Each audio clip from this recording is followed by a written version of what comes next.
Before this courtroom hearing, here's what you need to know. This is not just another routine DUI case.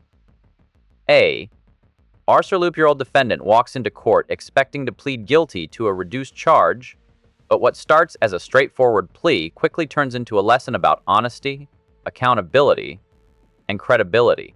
Watch closely, because the judge isn't satisfied with simple yes or no answers. Every inconsistency, every hesitation, and every changing detail becomes part of the bigger picture. And just when it seems like the defendant has everything under control, the judge begins asking questions that completely change the tone of the hearing. Will honesty help him, or will the shifting story make things worse? Stick around, because this case delivers some surprising courtroom moments that many defendants never see coming. All right. People against Reed, David, Demetrius, Minor Reed, 26I-000-1691 and 1692. Good morning, counsel. Good morning, Your Honor. May it please the Honorable Court, Darnell Barton, P83363, on behalf of Mr. David Minor Reed. Sir, can you state your name and full for the record? David Minor Reed. All right, so for purposes of arraignment, first of all, he has two charges here. Let me just double check. It looks like a super drunk and they alternatively charged OWI. Is that what happened? That is correct. And now he stands mute, waits for a reading on both of those. And then as I understand it now, he's going to plead guilty. I'll just put it on count 2, operating while visibly impaired, with the understanding that the OWI will be dismissed and the super drunk will be dismissed. Is that correct? That is correct. Is that what you want to do, Mr. Minor Reed? Yes, Your Honor. If you plead guilty to operating while impaired, did he execute an advice of rights form today? I thought they gave you them for the difference. I'll have them for the Here. Sorry, we haven't filled it. This may seem like a casual conversation, but it's actually revealing something important about how experienced judges run their courtrooms. Rather than rushing through paperwork, the judge notices who's standing beside the defense attorney and takes a moment to acknowledge a future lawyer observing the proceedings.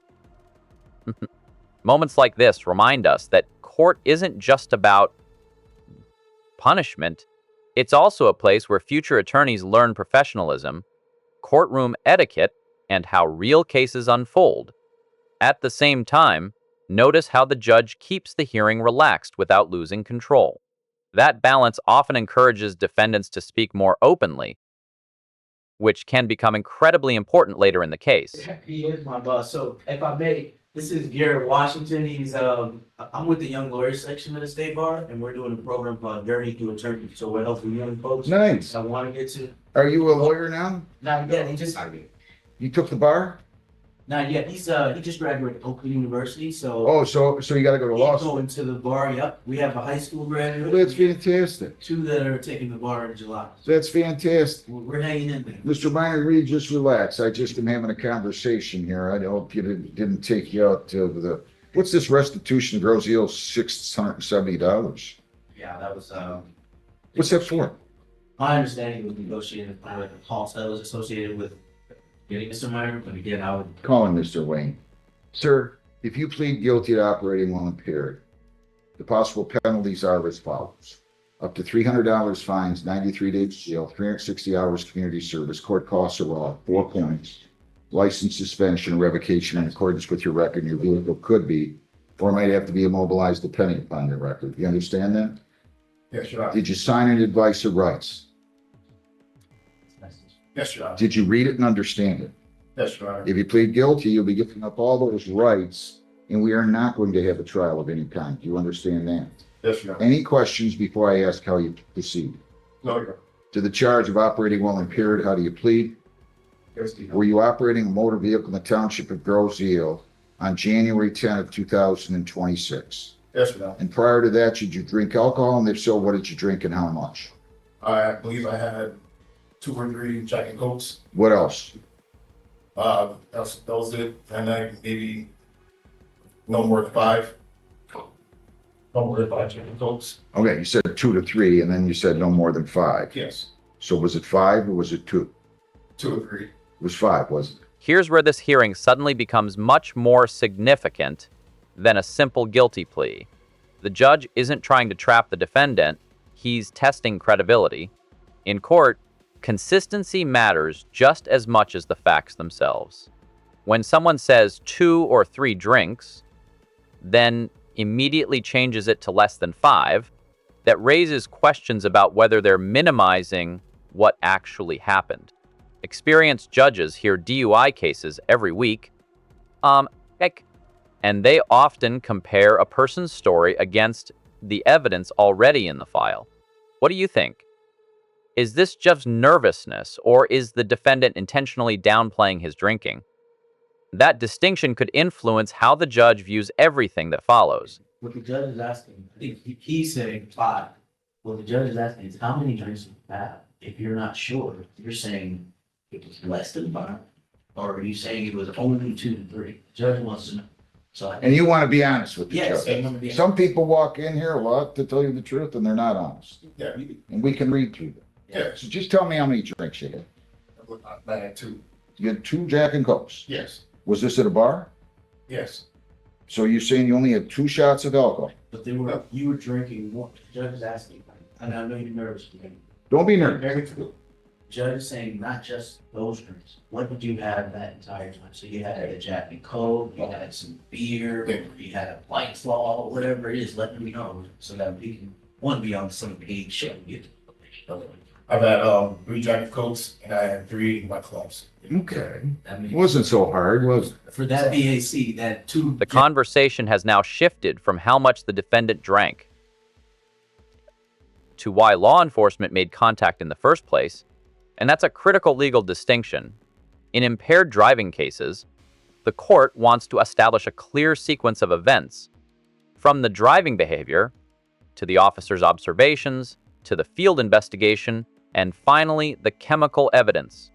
Notice how the judge keeps asking open-ended questions instead of simply accepting short answers. That's often a way to compare the defendant's own version of events with what's documented in the police reports. Do you think a defendant is finally being completely honest? Or is he still trying to minimize what happened?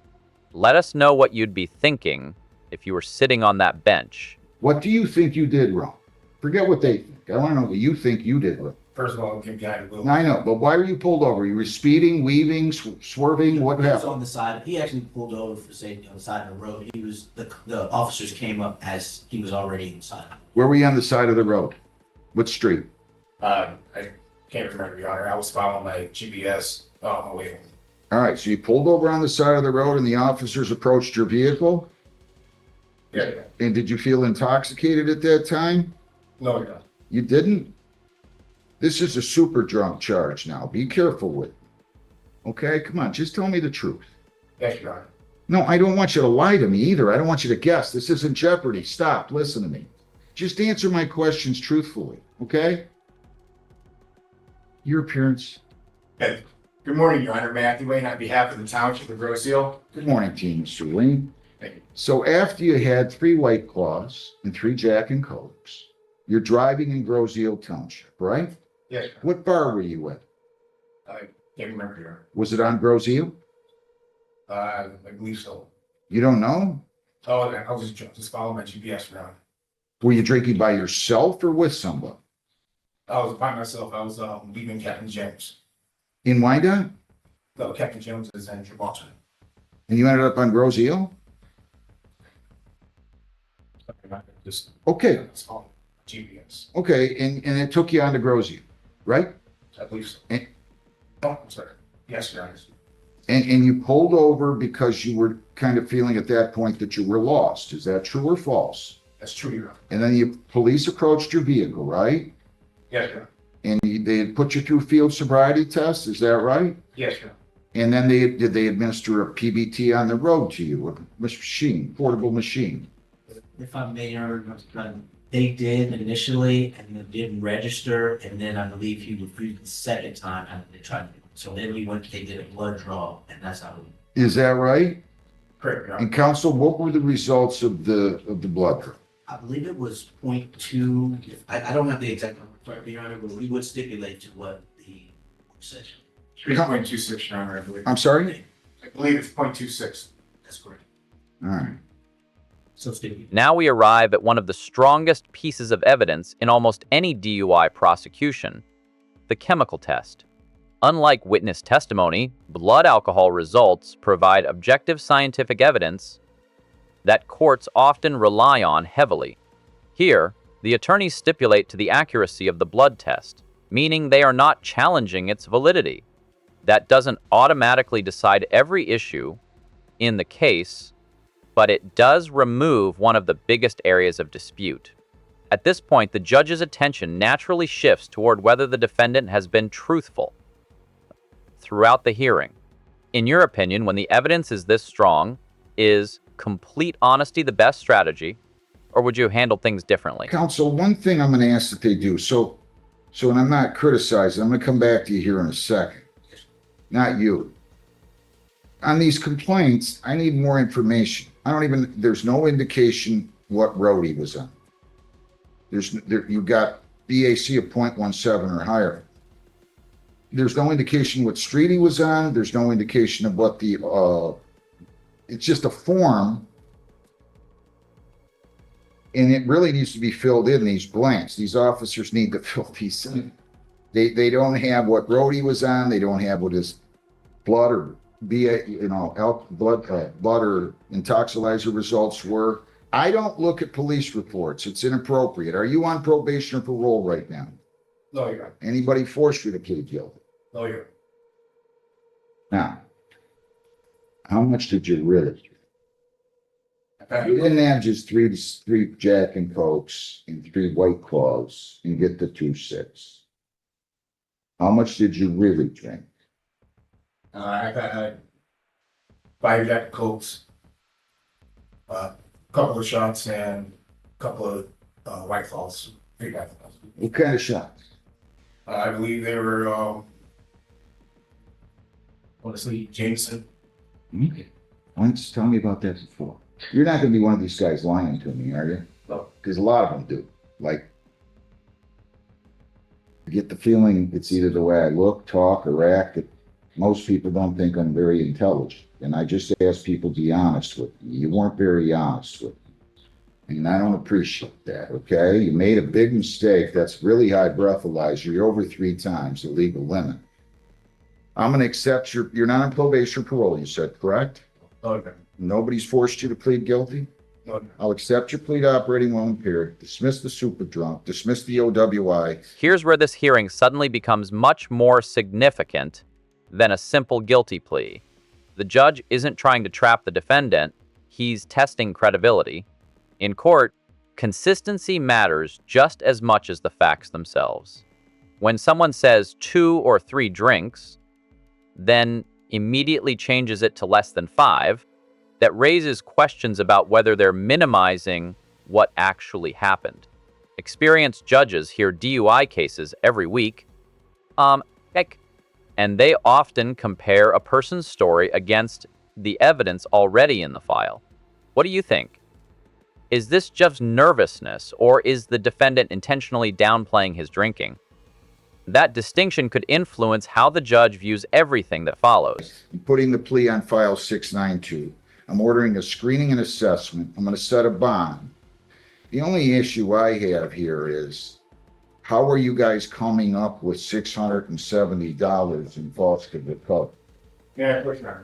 Yeah, but let me see. I can tell you that for decades here, you can hand it right to my reporter. I can tell you for decades here now, I've been capping the breathalyzers at 150 and the blood draws at 2.25. Now, maybe I need to revisit that, but I'm not going to order $670. I mean, Yeah, I would just submit, I understand that, it's got $670. He's going to get fined and assessed costs, and I don't appreciate him not being truthful with me. He seems like a real nice kid, to be honest with you. I mean, I've seen a lot worse, but with respect on it, but aside from the defendant's demeanor, these are just the figures that the township provided. I believe they provided in honesty, and these are the rates, Your Honor, and that's what my client has. And I understand if the course, the court is well within its rights to depart from that, but that's, Yeah. to answer your question, Your Honor, No, Mr. Wayne, I'm not picking on you. I'm just telling you that I get it. I'm just telling you that I'm not gonna order. Let me ask you a question. You had 3 officers that had spent overtime on the arrest? They were all overtime? Don't answer that. I mean, that's a lot. 3 officers, that's a lot. I mean, so tell them that, you know, I'm not giving more than 2 1/4. And I'm not condoning his conduct. You don't think I'm condoning your conduct, do you?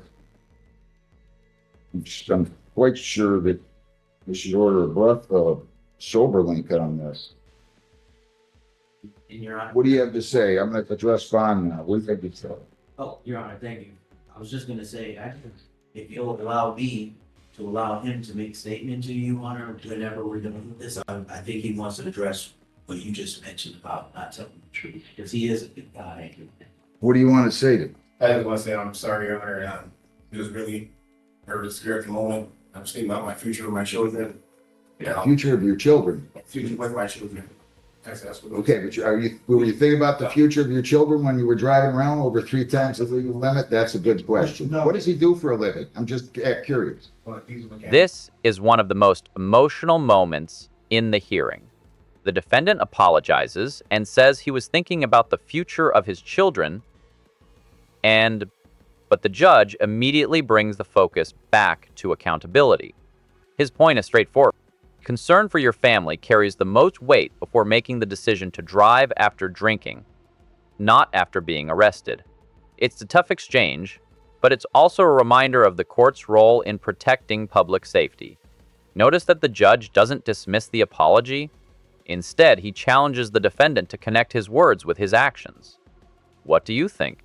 Should genuine remorse influence sentencing, or should the court focus primarily on the risk created by the defendant's conduct? Okay. He's saying that because we had a conversation about. You cannot, $1,000 personal bond, you cannot leave the state without the consent of the court to violate any law. You must appear in court as directed, attend AA 3 times a week. I want you going 3 times a week. I won't put you on a sober link. This is the first offense, right? No alcohol, no marijuana, no illegal drugs. You cannot leave the state, cannot violate a law. You must appear in court as directed. You don't need to leave the state for any reason, correct? Oh, yeah. All right, we'll give you you're gonna then go over to probation, fill out a questionnaire and be interviewed. That's called a screening. And then you're gonna be, or the questionnaire is the screening. And then you're gonna undergo an assessment, and we'll set a sentence date. You'll go over there and you'll get first go down the hall, get your notice. And give you a copy of the bond sheet. I'll put you in here. What do you have for me, Heather? This does not have to be on a gross yield day. We can do this any day. I'd prefer to do some of these on Monday when I've got a retained lawyer, when there's no restitution. If you can find a Monday, we'll just do it at 8:30 and we have a probation docket on the 20th. how are you on July 20th at 8:30? I'm asking your lawyer too. Judge, I'm sorry, you said July 20. Yeah, it's a Monday at 8:30. 30? If you can't do it, you can't do it. I can't do that, yeah, I'm How sorry. about the 27th? Am I here then? I think I am. Can you do the 27th? 27, yes, actually, we should. We'll do it the 27th. Did he hand you an 8A sheet? You're gonna go every 3 times a week. You're gonna have that form signed. And you're gonna come to court, and every time you come to court, you have to bring it with you. You understand all the bond conditions. Your Honor, I'm sorry.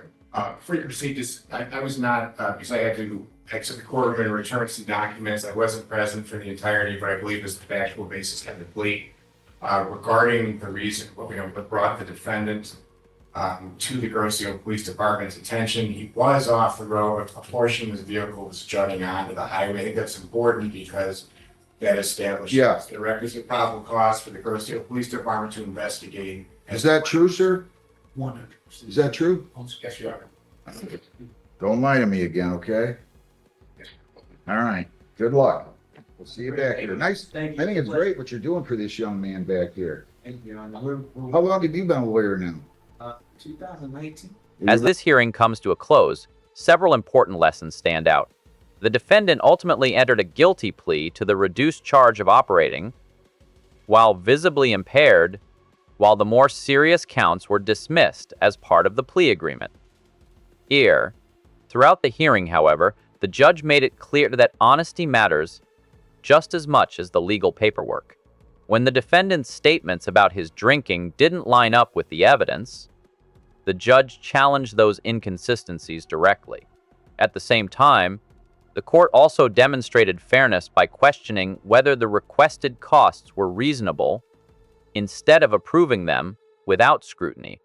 The bond conditions, mandatory substance abuse meetings, screening, and future sentencing date all reflect the court's effort to balance accountability with rehabilitation.